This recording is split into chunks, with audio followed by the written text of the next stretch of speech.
दोस्तों जय हिंद, मैं हूं शम्स तबरेज और आप देख रहे हैं times mail. Bharatiya Janata party ने जितना छीछा लेदर फिलहाल मचा रखा है पूरे देश में, इससे पहले कभी किसी भी राजनीतिक दल ने ऐसा हालत देश का नहीं किया था जैसा हालत भारतीय जनता पार्टी ने कर दिया है। पहले तो इनके बड़बोल, बदजबान, बदतमीज और लंपट नेताओं पर कोई कंट्रोल नहीं है। लेकिन आप ये सोचिए कि कंट्रोल क्यों नहीं है। ये दिखाने की कोशिश होती है कि हम कंट्रोल तो कर रहे हैं लेकिन ये नेता मनबड़ हो गए हैं, जबकि ऐसा नहीं होता। समय समय पर इनको इनाम भी दिए जाते हैं इनके भाषणों की वजह से, इनके जहरीले नफरती भड़काऊ बयानों की वजह से। बहुत से उदाहरण है। लेकिन अब जब अरब देशों ने पैगंबर मोहम्मद की गुस्ताखी पर बार बार विरोध के स्वर उठाने शुरू कर दिए और लगातार कोई ना कोई देश उस पर आपत्ति जता रहा है, तो ऐसे में भारतीय जनता पार्टी अपने इस बवाल को, जो खड़ा किया गया उसके तरफ से बवाल था, उससे पीछा छुड़ाना चाह रही है। लेकिन छुड़ाए भी तो कैसे? बयान तो भारतीय जनता पार्टी के नेता ही दे रहे हैं और केंद्र में नरेंद्र मोदी जी की रामराज की सरकार है। तो ऐसे में सवाल है कि मोदी जी से अब वो तमाम देश, मुस्लिम देश, अरब के देश, खाड़ी के देश क्या चाहते हैं? क्या वो सिर्फ यही चाहते हैं कि आपने सस्पेंड कर दिया नुपुर शर्मा और नवीन जिंदल को तो मामला ये शांत हो जाएगा? नहीं, वो सरकार से कह रहे हैं कि सरकार माफी मांगे, जिम्मेदारी ले इसकी। लेकिन बीजेपी कह रही है, सरकार कह रही है कि नहीं, वो तो फ्रिंज एलिमेंट हैं, अराजक तत्व हैं, उनसे हमारा कोई संबंध नहीं है। हम तो बहुत ही सेक्युलर पार्टी है भाई साहब, सर जी हम बिल्कुल सेक्युलर पार्टी हैं। लेकिन कोई ना कोई देश एम्बेसडर को बुला ले रहा है, भारतीय एम्बेसडर को, इंडियन एम्बेसडर को, राजदूत को, और बुला करके उसे जवाब तलब कर रहा है। और सरकार अपने वही खत को दिखा रही है, हमने तो कार्रवाई की, हटा दी है।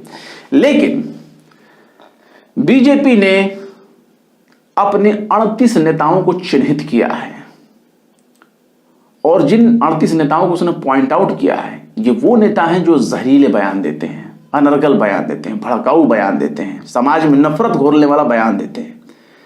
और उसमें से 27 नेताओं को यानी 38 में से 27 नेताओं को बयान देने के लिए बिल्कुल चेतावनी दे कि नहीं, खबरदार, कोई बयान मत देना मजहब के मामले में, खास करके क्योंकि एक लंपट नुपुर शर्मा और नवीन जिंदल को लेकर सरकार इंटरनेशनल फजीहत करवा चुकी है। पूरे दुनिया को सफाई पे सफाई दे रही है, डिफेंड भी नहीं कर पा रही है और ये भी नहीं कह पा रही कि साहब ये तो हमारा आंतरिक मामला है, क्योंकि अब आंतरिक वाला डायलॉग फेल हो रहा है अंतर्राष्ट्रीय स्तर पर। ऐसे में कई नेता हैं जिनको हिदायत दी गई, 27 नेताओं को, और उसमें से कुछ चुनिंदा नेता हैं जिनके नाम मीडिया में आए हैं। उसमें एक नाम है गिरिराज सिंह। ये गिरिराज सिंह बिहार वाले गिरिराज सिंह हैं। ये जितना ज्यादा भड़काऊ बयान देते हैं उसका इनाम भी इनको बड़ा दिल खोल कर मिलता है और मोदी जी इनको कैबिनेट मंत्रालय दे रखे हैं, मंत्री बना रखा है इन्होंने। फिलहाल बिहार वाले जो गिरिराज सिंह हैं उनकी धोती खुल चुकी है और धोती खोलने का काम किसी और ने नहीं किया, खुद भारतीय जनता पार्टी ने किया और उनके आवाज को शांत कर दिया है और साफ तौर पर दिखा दिया कि खबरदार, जो तुम्हारी जबान से एक शब्द भी बाहर निकला तो तुम्हारी खैर नहीं।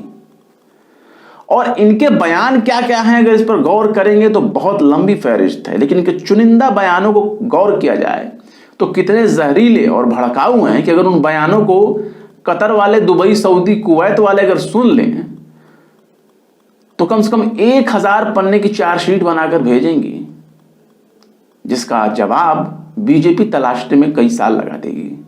फिलहाल जो गिरिराज सिंह हैं उन्होंने क्या क्या बयान दिए, जरा उन पर हम गौर कर लेते हैं। साल 2019 था और दिन था 25 अप्रैल, यानी 25 अप्रैल 2019 को बेगूसराय में एक कार्यक्रम के दौरान गिरिराज सिंह ने सीधे तौर पर मुसलमानों को टारगेट करते हुए कहा कि अगर आपको कब्र में 3 हाथ की जगह चाहिए तो आपको भारत माता की जय कहना होगा, वंदे मातरम कहना होगा। यानी इतना लाजमी बना दिया कि रोटी, कपड़ा, मकान, रोजगार, बेरोजगार कुछ नहीं चाहिए। क्या चाहिए इनको? भारत माता की जय कहना होगा, वंदे मातरम कहना होगा। ये गिरिराज सिंह के बयान थे। सोचिए कितना भड़काऊ बयान ये है। और ये शर्मनाक बयान उस पर पार्टी ने इनको कोई कार्रवाई नहीं की, शांत रही पार्टी। शायद उसका फायदा यही हुआ हो कि इनको केंद्रीय मंत्रालय फिर मिला। लेकिन बहरहाल अगर इन मामलों को छोड़ दिया जाए तो दूसरा बात देखते हैं। इन्होंने एक बयान दिया था कि भारत के मुसलमान मुगलों के नहीं प्रभु श्री राम के वंशज हैं। अच्छा, राम जी के वंशज हैं, ये पूरा सजरा निकाल करके बैठे हैं, कैसे कर रहे हैं? खैर बहरहाल इनकी मर्जी, बोलने के लिए तो कुछ भी बोल सकते हैं। जब इनकी पार्टी इनके बयानों को गलत नहीं कहते तो हम और आप कौन होते हैं गलत कहने वाले। तो 22 अक्टूबर का दिन था और बागपत में गिरिराज सिंह ने एक बयान देते हुए कहा कि भारत के जो मुसलमान हैं, जो इंडियन मुस्लिम हैं, वो मुगलों के नहीं प्रभु राम के वंशज हैं। हालांकि कोई मुसलमान ये नहीं कहता कि हम मुगलों के वंशज हैं, इसलिए वे राम मंदिर का विरोध ना करें। जो राम मंदिर का विरोध कर रहे हैं वे भी समर्थन में आ जाएं, वरना उनसे हिंदू नाराज हो जाएंगे, मुस्लिमों से नफरत करने लगेंगे। और अगर ये नफरत ज्वाला में बदल गई तो मुस्लिम सोचें कि फिर क्या होगा। मतलब खुले तौर पर एक धमकी है कि आप ऐसा करो, हमारे बताए के अनुसार करो, वरना अपना अंजाम भुगतने के लिए तैयार रहो। तो इसके बदले में पार्टी ने क्या किया? कुछ नहीं किया। कानूनी कार्रवाई, लीगल एक्शन, गिरफ्तारी, अरेस्टिंग, सजा, कोर्ट कचहरी, ट्रायल, ये सब तो बहुत बात की चीज है। जब पार्टी ने ऐतराज ही नहीं किया तो फिर क्या होगा। इसके बाद भी देखिए इनका एक तीसरा बयान है, ये मैं दैनिक भास्कर के हवाले से बता रहा हूं। इन्होंने लिखा 2047 में हो सकता है देश का बंटवारा। यानी सोचिए, ये देश के बंटवारे तक के सपने देख रहे हैं गिरिराज सिंह।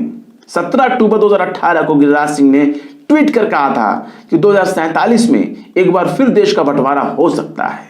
उन्होंने लिखा कि 1947 में धर्म के आधार पर देश का बंटवारा हुआ था, वैसे ही हालात फिर 2047 तक तैयार हो रहे हैं।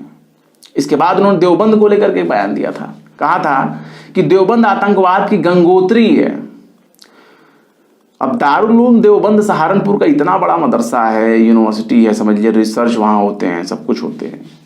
उसको लेकर के, ये मदरसों को लेकर के, दारुल उलूम देवबंद को लेकर के ये किस तरह के वाहियात देते हैं। आतंकवाद की गंगोत्री है, पता नहीं ये किस गंगोत्री से निकल कर आते हैं, इतना जहरीला बयान दे रहे हैं।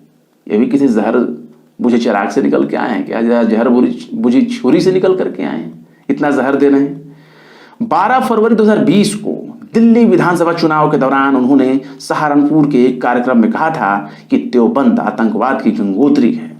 हाफिज सईद समेत बड़े बड़े आतंकवादी यहीं से निकले। अब हाफिज सईद भैया पाकिस्तान का रहने वाला है, अब उसका संबंध इन्होंने भारत के एक मदरसे से जोड़ दिया। अब पता नहीं, लेकिन फिर भी अगर इनसे पूछा जाए खड़ा करा करके तो शायद इनकी धोती खुल जाए और ये भाग जाएं। बहरहाल इन्होंने एक और बयान दिया, आजादी के समय ही मुसलमानों को पाकिस्तान भेज देना चाहिए था। बोल रहे हैं ये कि बिहार के पूर्णिया में 19 फरवरी 2020 को उन्होंने कहा था कि आजादी के समय पाकिस्तान बनने के बाद सभी मुसलमानों को वहां ना भेजे जाने की कीमत आज तक भारत भुगत रहा है या उसकी कीमत चुका रहा है। ये उनका बयान दिया था कि पाकिस्तान बनने के बाद सभी मुसलमानों को वहां ना भेज पाने की कीमत आज तक भारत चुका रहा है। उन्होंने कहा कि हमारे पूर्वजों ने गलती कर दी। तो इस तरह के बयान गिरिराज सिंह के थे। अब ना मोदी जी ने डांट फटकार लगाई, ना उस वक्त जो है अमित शाह ने डांट फटकार लगाई, क्योंकि इनके सियासी फायदे मिल रहे थे। तो जिस चीज से फायदा मिलेगा उसका विरोध करने से क्या फायदा।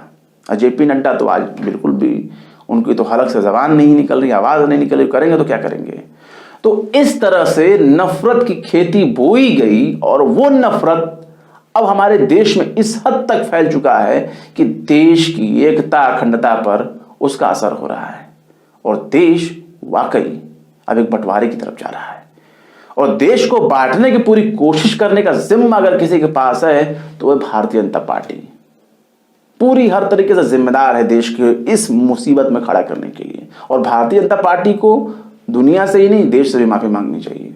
और कम से कम ऐसे नेताओं पर अब अगर कार्रवाई कर रही है तो बहुत देर कर दी। वह कहावत है ना, बहुत देर कर दी मेहरबान तेरे आते आते।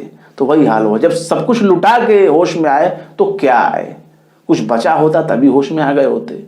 अब तो पूरी इज्जत भी लूट रही है। काश मोदी जी भारतीय मुसलमानों की डिमांड को पूरा कर लिए होते और ऐसे लंपट नेताओं पर एक्शन ले लिए होते, तो आज पूरी दुनिया में शर्मिंदगी न झेलनी पड़ती और सबको सफाई न देना पड़ता। फिलहाल क्या कहेंगे इस मामले में कमेंट बॉक्स में जरूर बताएं। वीडियो पसंद आए तो लाइक करें, शेयर करें और विवेक, निष्पक्ष, स्वतंत्र पत्रकारिता को सपोर्ट करने के लिए आप हमारे चैनल टाइम्स मेल को जरूर से जरूर सब्सक्राइब करें और हाँ, बेल आइकन का घंटी वाला बटन दबाना बिल्कुल ना भूलें, ताकि हमारे चैनल पर आने वाले नए वीडियो की नोटिफिकेशन आपको फौरन ही मिल जाए। फिर मिलते हैं किसी और वीडियो में एक नई खबर के साथ। शम्स तबरेज को दीजिए इजाजत। जय हिंद।